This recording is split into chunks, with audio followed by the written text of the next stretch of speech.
The journey to the World Cup began 3 months ago, and on their way to Seoul, two football fans from England carried an Olympic torch of sorts.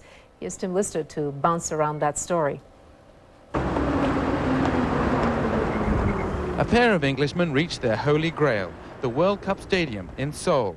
For Phil Wake and Chris Walk, the end of a 3-month odyssey that started in Battersea Park, London, where the first game of football was played, and wound its way through Russia, Central Asia and China to South Korea. With them throughout, their faithful soccer ball. We went through Uzbekistan, Kyrgyzstan, Kazakhstan, nowhere absolutely war-torn, but yeah, nervous to begin with. But not for long.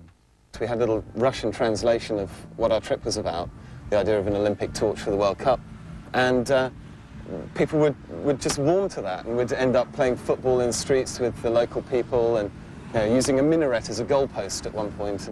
There was a visit to the not-so-famous Bukhara football club in Uzbekistan, a wild train ride through Kazakhstan, and a chip over the Great Wall of China. But the highlight, playing the Tibetan monks of Xi'an in China's Gansu province at a secret venue. So they piled us into a minicab and took us out to the mountains to some grasslands, using their robes to shield us from the Chinese checkpoints along the way. And having this guy point out the window, looking into the distance, and there are 30 monks in a field running around, getting out the car and being able to play a game of football for the first time on our trip on grass. Further into China, testing the Terracotta Warriors' defensive wall, a game against the Uyghurs, and hoisting the ball aloft in Beijing. But for Chris, the trip also had a personal dimension, to find his grandfather's grave in a remote part of Uzbekistan. At first, the site seemed derelict, but then they came across a new memorial to the 350 Poles who died in the village.